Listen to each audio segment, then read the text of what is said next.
तो चलिए आज के वीडियो में हम लोग एक शानदार टॉपिक थ्योरी ऑफ रिलेटिविटी के बारे में अध्ययन करेंगे कि थ्योरी ऑफ रिलेटिविटी सबसे पहले मैं बता दूं कि हम लोग डेली लाइफ में भी इसे फील करते हैं, महसूस करते हैं। Theory of relativity class 11th 12th के साथ साथ आपको बीएससी फिजिक्स में भी देखने को मिलता है। तो सबसे पहली बात कि आप लोग वीडियो को पूरा अंत तक जरूर देखें। मैं आपको पूरा थ्योरी ऑफ रिलेटिविटी का स्टोरी अच्छे से यहाँ पे मैं समझाऊंगा। अगर आप वीडियो पूरा नहीं देखते हो तो यहाँ से स्किप करके निकल जाओ, क्योंकि आधा अधूरा काम में आपको पूरा समझ नहीं आएगा। तो सबसे पहली बात, मैं हूं रूपेश कुमार मिश्रा और स्वागत करता हूं आप सभी का ब्रेन स्टॉर्म मीडिया के प्यारे यूट्यूब चैनल पे। तो चलिए हम लोग स्टार्ट करते हैं। थ्योरी ऑफ रिलेटिविटी जैसे ही हम लोग नाम सुनते हैं तो इसके अंतर्गत आते हैं अल्बर्ट आइंस्टाइन साहब का नाम हमें याद आता है। अल्बर्ट आइंस्टाइन साहब ने क्या कहा। अब इनका नाम क्यों याद आता है? क्योंकि इनका फेमस इक्वेशन हम लोग याद करते हैं E बराबर mc² जो 1905 में दिया गया था, ये याद आता है हमें। थ्योरी ऑफ रिलेटिविटी का नाम सुनते ही अल्बर्ट आइंस्टाइन सर का नाम याद आता है। स्पेस टाइम का हम लोग जिक्र करते हैं फिर भी अल्बर्ट आइंस्टाइन सर का नाम आता है। अगर हम टाइम ट्रेवल का बात करें तो अल्बर्ट आइंस्टाइन सर का नाम आता है। इन चारों तथ्यों से फेमस अल्बर्ट आइंस्टाइन सर पूरी तरह से प्रख्यात हुए थे। अब चलिए, ऐसे वैज्ञानिक हम कह सकते हैं अल्बर्ट आइंस्टाइन सर जैसे कभी कभी जन्म लेते हैं, और ऐसे वैज्ञानिक जिन्होंने अपने इंटेलेक्चुअल के बल पर विज्ञान जगत में कह सकते हैं तहलका मचा कर रख दिया। मैं थोड़ा अल्बर्ट आइंस्टाइन सर के बारे में हल्का इंट्रोड्यूस कर रहा हूं आपको कि क्या इनका रोल रहा था थ्योरी ऑफ रिलेटिविटी के टर्म में। तो अल्बर्ट आइंस्टाइन सर ने क्या किया, न्यूटन के ग्रेविटेशन लॉ को ही चैलेंज कर दिया। न्यूटन के ग्रेविटेशन लॉ जो यहाँ पे स्क्रीन पे आपको दिख रहा होगा, मैंने इसको बड़ा संक्षेप में लिखा है, उसको मैं थोड़ा एनालिसिस करके आपको मैं एलैबोरेट करके अच्छे से समझाऊंगा, लेकिन मैंने उसे लिखा है संक्षेप में, बताऊंगा मैं उसे डिटेल में। तो अल्बर्ट आइंस्टाइन ने न्यूटन के ग्रेविटेशन लॉ को चैलेंज किया और उस पर उन्होंने अपना थ्योरी रखा अल्बर्ट आइंस्टाइन सर ने। अक्सर वैज्ञानिक क्या करते हैं, सबसे पहले अक्सर वैज्ञानिक आपको करेंगे जो पहले एक्सपेरिमेंट करते हैं, उसके बाद उस आधार पर मान लीजिए एनालिसिस करेंगे, फिर थ्योरी लिखते हैं। लेकिन ये कुछ अलग मिजाज के लोग थे। ये क्या करते थे, ये पहले थ्योरी लिखते थे, मैंने अपने परिकल्पनाओं में सोचते थे, कहने का मतलब अपने मन में सोचते थे, उसके बाद उस आधार पर जो है थ्योरी लिखते थे और फिर एक्सपेरिमेंट को अंजाम देते थे। इसलिए मैंने लिखा यहाँ पे थ्योरी देन एक्सपेरिमेंट। इस वर्ड का मतलब समझिए। इसलिए ऐसा कहा गया कि बहुत सारे वैज्ञानिकों के सोच से इनका सोच काफी अलग था। चलिए, हम जानते हैं कि इस ब्रह्मांड के कण कण में, हम जानते हैं कि इस ब्रह्मांड के, चलिए इस पे थोड़ा आइंस्टाइन के बारे में पूरा देख लेते हैं, उसके बाद हम बात करेंगे। इस ब्रह्मांड के कण कण में क्या प्रेजेंट है? मोशन प्रेजेंट है, गति प्रेजेंट है। क्या आप जानते हैं, ये चीज हम डेली लाइफ में भी फील करते हैं, each and every particle of the universe. लेकिन पृथ्वी पर रहने वाले हम इंसानों को इस गति के बारे में कब पता चला? लगभग 300 साल पहले, जब न्यूटन ने अपना नियम दिया। इस पे हम करेंगे, न्यूटन के नियम से हम परिचित हुए, न्यूटन के लॉज ऑफ मोशन से। तो क्या मैं यहां पे पूछना चाहता हूं आपसे, जब न्यूटन ने लॉज ऑफ मोशन दिया तो उससे पहले लॉ मोशन नहीं था ब्रह्मांड में? बिल्कुल था। ब्रह्मांड जब से बना है, जब से ब्रह्मांड है, तब से लॉ ऑफ मोशन हर एक जगह होता है, हर एक पार्टिकल में है। लेकिन हम बुद्धिजीवी मनुष्य को 300 साल पहले पता चला, जब न्यूटन ने इस नियम के बारे में दिया। खैर जो कुछ, तो सबसे बड़ी बात है जो, हाँ, तो इसके बाद हम लोगों ने न्यूटन साहब के देने के बाद हम लोगों ने मोशन को पहचाना। अब आप मान लो कि मैं एक एग्जाम्पल के तौर पर यहां पे समझा रहा हूं। अब आप मानो कि आप रेलवे प्लेटफॉर्म पर खड़े हो, मान लो ये आप हो और आप रेलवे प्लेटफॉर्म पर खड़े होकर इस ट्रेन को ऑब्जर्व कर रहे हो। थोड़ा आप लोग क्लियरली अच्छे से समझोगे। ये ट्रेन जा रहा है, उस ट्रेन की दिशा में, मान लो पॉजिटिव डायरेक्शन में। तो ट्रेन को आप जब ऑब्जर्व करते हो, आपका एक ट्रेन, इस मित्र एक ट्रेन में बैठा है, ये आपका मित्र है। आप पॉइंट को गौर करोगे, मैंने समझाने के लिए यहाँ पे बता रहा हूं। ट्रेन में आपका एक मित्र बैठा है, जो ट्रेन का स्पीड आपको 80 किलोमीटर प्रति घंटा है। इस ट्रेन का स्पीड आपके सामने से जब ये ट्रेन पार करती है, तो आपको ऐसा प्रतीत होता है कि आपका मित्र भी उस ट्रेन के साथ 80 किलोमीटर प्रति घंटा की रफ्तार से क्या कर रहा है? मूव कर रहा है, उसी ट्रेन के साथ, वो ट्रेन में बैठा हुआ है। अब दूसरी तरफ क्या केस आती है, यहां पे तो आप ऑब्जर्व कर रहे हो, तब दूसरा तरफ ये केस आता है, ये जो दोस्त आपका ट्रेन में बैठा हुआ है, गौर करोगे बात को, उसको लगता है कि बाकी लोग भी ट्रेन में तो बैठे हुए हैं, तो वो क्या है? स्थिर है, वो कांस्टेंट है, वो ट्रेन में बैठे बंदे को लग रहा है ऐसा बात, और उसका गति क्या है, मोशन इज इक्वल टू 0। यहां पे आप लोग ध्यान करोगे, train moving with 80 kilometre per hour, you feel your friend is also moving with 80 kilometre per hour with train speed, ठीक है। while other side your friend is in the train, think he and other people sit in the train are in the rest motion, so means motion बराबर 0, मतलब motion कोई नहीं है, 0 है, क्योंकि बाकी लोग भी ट्रेन में बैठे हुए हैं, वो क्या है, स्थिर है। अब यही तो समस्या है। अब समस्या क्या है कि हम किसके अनुमान पर ट्रेन की गति का मान निर्धारित करें, जो ये प्लेटफॉर्म पे खड़ा बंदा है इसके आधार पर, या जो ट्रेन में बैठा आपका दोस्त है उसके आधार पर ट्रेन की गति का निर्माण किया जाए, ट्रेन वाले पे या बाहरी वाले पे। तो हम यहां पे कहेंगे कि ये भी अपने जगह सही है और ट्रेन में बैठा बंदा भी अपनी जगह बिल्कुल सही है। आप बोलेंगे ऐसा कैसे हो सकता है, तो सबसे बड़ी बात आपने पढ़ा होगा या आपने ये चीज ऑब्जर्व किया होगा कि किसी भी वस्तु की गति का मान उस बात पर निर्भर करता है कि आप उसका अनुमान स्थिर होने पर लगा रहे हैं या गतिशील होकर, इस पे डिपेंड करता है। अगर आप स्थिर होकर लगा रहे हैं तो ये हुआ वो स्थिर होकर लगाया जा रहा है वहां पे जो ट्रेन में बैठा हुआ है, इस बात पर डिपेंड करता है किसी भी वस्तु के गति का मान, मोशन ऑफ एनी ऑब्जेक्ट। तो ये बात को आप गौर करोगे तो दोनों अपने जगह बिल्कुल सही है। अब मैं उसके बारे में थोड़ा इलेबोरेट करता हूं कैसे वो सही है। ये स्पेस का पिक्चर है, इसको आप क्लियरली देख सकते हो, इसका यूज पड़ेगा, ये स्पेस है। Rest and motion are relative terms. अब ये शब्द सुन के आपको थोड़ा अजीब लग रहा होगा कि रेस्ट और मोशन कैसे रिलेटिव टर्म्स हैं, रिलेटिव है एक दूसरे में। तो देखिए हम लोग तो वैसे जानते हैं कि रेस्ट क्या है, जो when an object does not change its position with respect to its surroundings, that is called rest. और मोशन के बारे में हम लोग पढ़ते हैं when an object change its position with respect to its surroundings, that is called in the motion. लेकिन यहां पे रिलेटिव टर्म क्यों है? अगर मान के चलो, मैं आपको एग्जांपल दे रहा हूं, अगर आप अपने घर में बैठ के मूवी देख रहे हो या कोई वीडियो देख रहे हो, इट मींस आप क्या हो, आप रेस्ट में हो। किसके रिस्पेक्ट में? यहां पे आप एक बात समझोगे, विद रिस्पेक्ट टू अर्थ, आप किस में हो, रेस्ट में हो। लेकिन ये तो पहला सिनारियो हुआ जब आप अर्थ पे बैठे हो, तो हम ऐसा कह सकते हैं पृथ्वी लगातार मोशन कर रहा है, लेकिन हमें ऐसा फील होता है कि पृथ्वी रेस्ट में, earth is in the rest, ठीक है, क्योंकि हम रेस्ट में तो समझते पृथ्वी भी रेस्ट में है। एक्चुअली अर्थ के पास दो तरह का रोटेशन होता है, आपने पढ़ा होगा, एक तरह का होता है रिवॉल्यूशन और एक होता है रोटेशन। रिवॉल्यूशन क्या होता है, जो अर्थ, कहने का मतलब परिक्रमा करता है, रोटेशन होता है about it's on axis, spin जो करता है, अर्थ अपने एक्सिस पे भी रोटेट करता है। इस बात को आप थोड़ा गौर करोगे तो अगर वहीं दूसरे केस में अगर कोई एस्ट्रोनॉट, कोई अंतरिक्ष का यात्री आपको देखे तो वो ये कहेगा कि आप मोशन में हो, क्योंकि उसे लगेगा कि पृथ्वी लगातार रोटेट कर रही है, पृथ्वी लगातार घूम रही है, इसका मतलब आप भी घूम रहे हो। आप जो खुद बैठे हो पृथ्वी पे, आप अपने आप को महसूस करते हो रेस्ट में हो, लेकिन अंतरिक्ष में बैठा यात्री आपको देखेगा तो कहेगा नहीं आप मोशन में हो। तो आ गया ना दो तरह का टर्म, आप बोल रहे हो आप रेस्ट में है, अंतरिक्ष वाला आदमी बोल रहा है मोशन में है, तो कौन सही है भाई? अब इस बात पे लड़ाई नहीं करना है किसी को, दोनों अपने अपनी जगह सही है, इसीलिए बोला गया है rest and motion are relative quantity. ये बात आप याद रखेंगे, रेस्ट और मोशन अलग नहीं है, एक रिलेटिव क्वांटिटी है, ठीक है। उसके बाद पृथ्वी लगातार घूम रहे, पृथ्वी के साथ हम भी घूम रहे हैं, ये बात आप जानते हैं। अगर धरती से, मान लो अगर धरती से यहां सूर्य है, मान लो एग्जांपल के लिए मैं समझा रहा हूं, हाइपोथेटिकली मान लो सूर्य है, सूर्य को देखते हैं तो क्या कहते हैं, सूर्य स्थिर है, सूर्य स्थिर है, इट मींस कांस्टेंट है। अगर हम उसे गैलेक्सी से देखें तो हम कहेंगे कि सूर्य सेंटर ऑफ गैलेक्सी के चक्कर लगा रहा है, इसका मतलब क्या हो रहा है, मोशन हो रहा है। आ गया ना, rest and motion are relative term. इसको मैं बार बार प्रैक्टिकली समझाने का प्रयास कर रहा हूं। अगर हमें पता करना है कि कोई चीज रेस्ट में है या मोशन में, तो हमें यह पता करना होगा कि हम किसके रिस्पेक्ट में, किसके फ्रेम ऑफ रेफरेंस में, या किसके नजरिए से बात कर रहे हैं, जैसा हमने ट्रेन वाले केस में ऊपर देखा। तो अब हम बात करते हैं मैक्सवेल ने क्या कहा इस संबंध में। मैक्सवेल के अनुसार यह कहा गया कि लाइट एक इलेक्ट्रोमैग्नेटिक वेव है।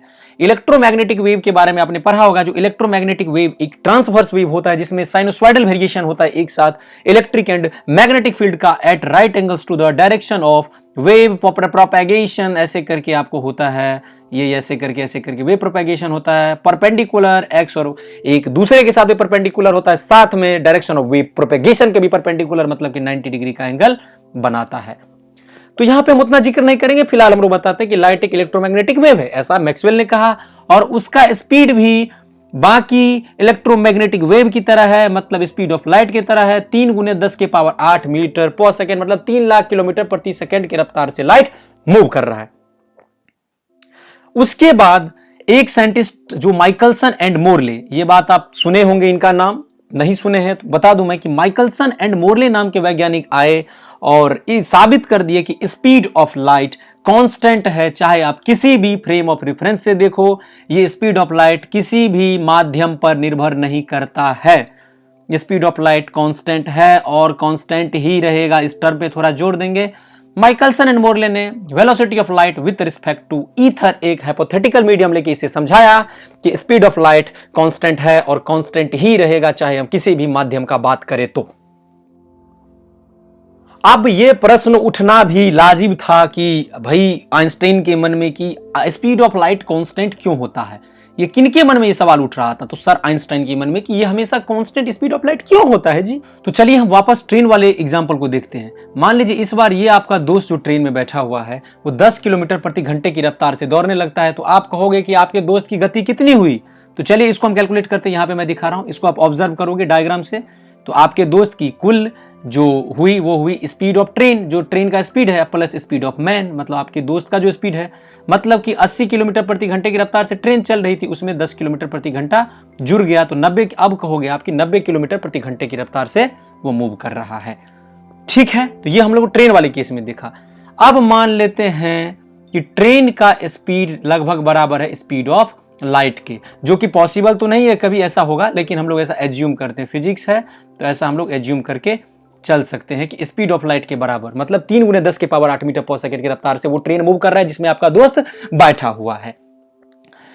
तो जब आपका दोस्त ट्रेन की गति की दिशा में प्रकाश की गति से दौड़ता है, जब आपका दोस्त ट्रेन की गति की दिशा में, फोटो को वो डायग्राम को ऑब्जर्व करेगा कि जब आपका दोस्त ट्रेन की गति की दिशा में प्रकाश की गति से दौड़ेगा तो आपको कैसा दिखना चाहिए?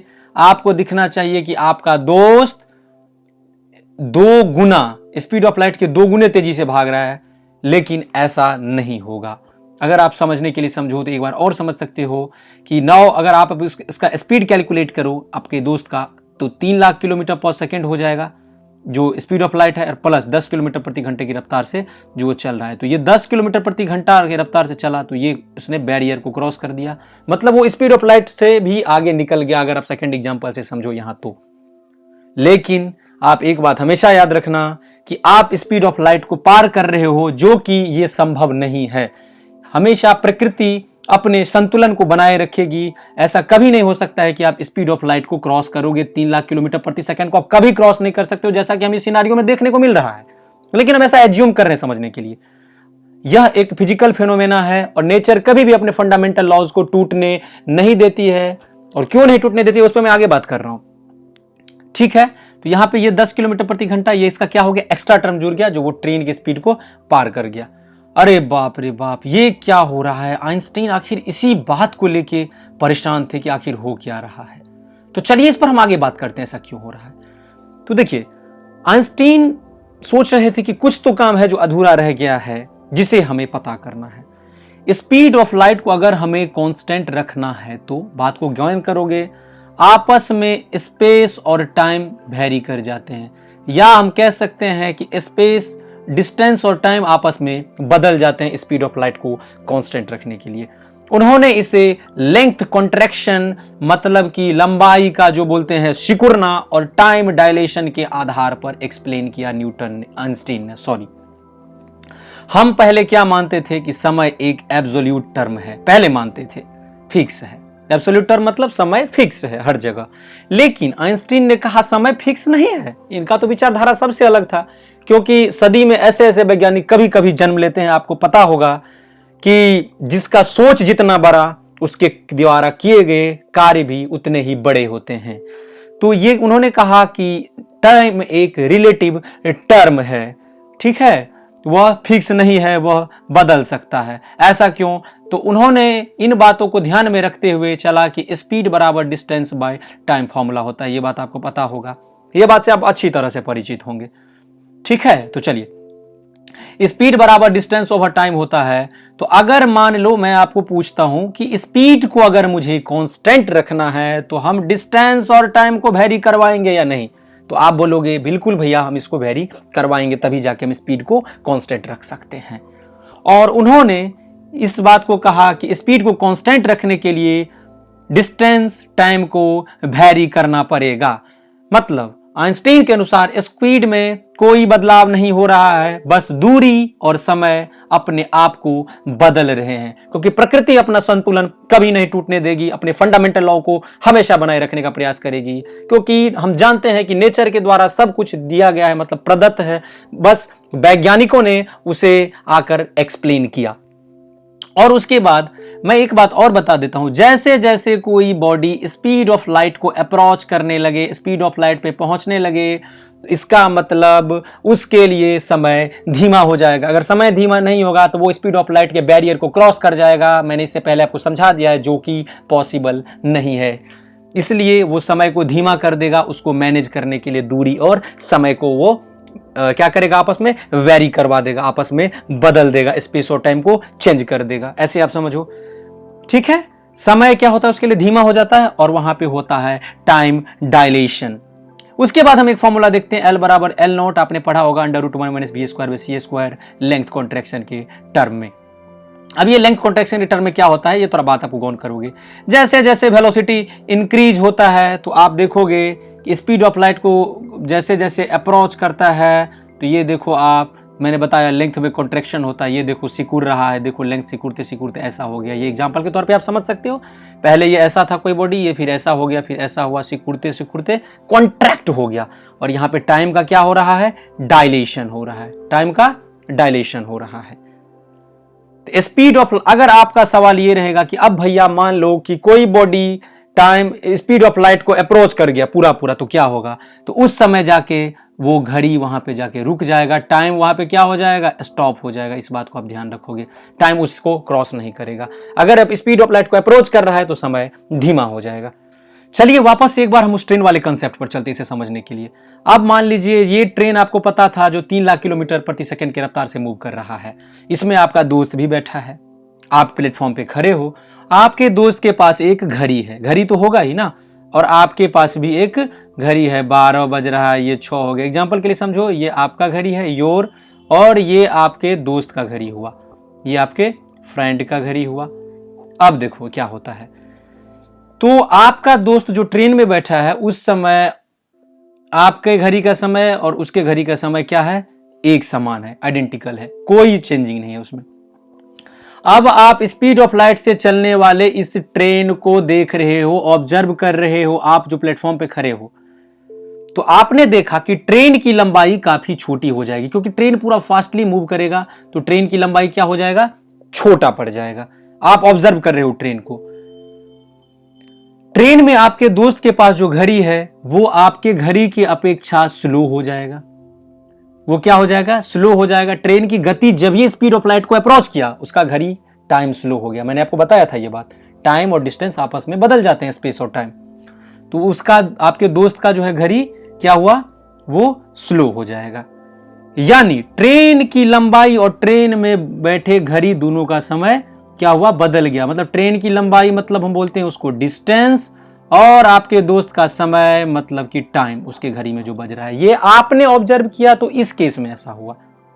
अब अगर हम बात करें वहीं दूसरी ओर, आपका ट्रेन में बैठा जो दोस्त है, आपने ऑब्जर्व किया तो ऐसा हुआ। अब आपके ट्रेन में जो बैठा दोस्त है उसके लिए उस घड़ी में कोई बदलाव नहीं रहा हुआ। अगर मान लीजिए उसके घड़ी में 1 बज रहा है, दोपहर के 1 बज रहा है, तो उसके घड़ी में भी 1 ही बज रहा होगा, उसको ऐसा लग रहा होगा। ठीक है, मतलब कि ट्रेन की जो लंबाई है आपके दोस्त के अनुसार वो लंबाई वही लंबाई है जो पहले थी, और साथ साथ उसके हिसाब से समय भी चल रहा है। ठीक है, इस पर हम बात करते हैं आगे, जो ऐसा क्यों होता है। तो आप इसमें केस उठता है कि आप सही हो कि फिर वो सही है, तो आप दोनों अपने अपने जगह क्या हो, एकदम सही हो।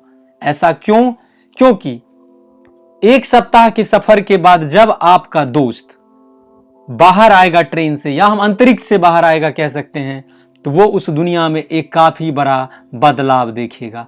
अब क्यों बदलाव देखेगा उस पर हम बात करते हैं। क्योंकि उसके घड़ी में सिर्फ 1 हफ्ता ही हुआ होगा, लेकिन आपके घरों के अनुसार पृथ्वी पे नॉर्मली जैसे आप हैं वहां पे हजारों साल बीत चुके हैं, सालों बीत चुके हैं, सॉरी हजारों नहीं, 1 साल लगभग बीत चुका है। वहां पे अंतर हो गया, वहां पे सिर्फ सप्ताह हुआ है क्योंकि वो स्पीड ऑफ लाइट से जाने मूव करने वाली ट्रेन में वो बैठा है, और आपके घड़ी में सिर्फ साल बीत चुका है। जो प्लेटफॉर्म पे बंदा जो ऑब्जर्व कर रहा था उसकी घड़ी में साल बीत चुका है, क्योंकि ट्रेन में बैठे आपके दोस्त की घड़ी क्या थी, धीमी चल रही थी। मैंने आपको बताया था कि वो स्पीड ऑफ लाइट से मूव कर रही ट्रेन में बैठा है तो उसका घड़ी क्या हो गया, धीमा हो गया। ऐसा आपको लगा, उसको तो लग रहा है कि सब कुछ नॉर्मल है। दोनों का नजरिया देखिए कितना अलग अलग है। अब आपका ये दोस्त जो ट्रेन में बैठा है, ये जब बाहर निकलेगा तो ये आपको जब देखेगा, जो आप प्लेटफॉर्म पे जो खड़े थे, तो कहेगा अरे बूढ़वा आप तो बूढ़े हो गए। इसका मतलब क्या है, यहां पे सालों बीत चुके हैं और यहां पे सिर्फ कहने का मतलब क्या हुआ, सप्ताह भर ही हुआ है, तो अंतर तो हो गया। वहीं दूसरी अगर आप देखिए, जो ट्रेन में बैठा हुआ बंदा है उसकी उम्र पर किसी प्रकार का कोई प्रभाव नहीं पड़ा।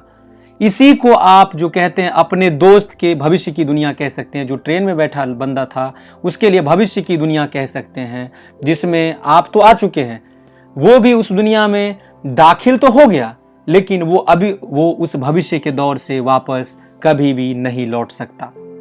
यहीं से मैं आपको बता दूं कि टाइम ट्रेवल जैसे घटना, कंसेप्शन का जो है, टाइम ट्रेवल जैसा जो कंसेप्शन है यहीं से आया था।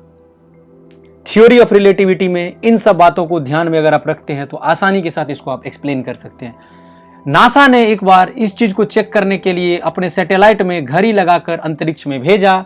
उसके बाद देखा तो वहां पे पाया गया कि अंतरिक्ष में भेजने के बाद धरती के घड़ी मतलब पृथ्वी के टाइम और नासा के टाइम में, मतलब कि उस स्पेस में जो घड़ी गए उसके टाइम में काफी बदलाव है। वो घड़ी धीमी हो चुकी है, क्योंकि एग्जाम्पल से मैंने आपको समझा दिया कि स्पीड ऑफ लाइट को बॉडी अप्रोच करते ही उसका समय और दूरी धीमा हो जाता है।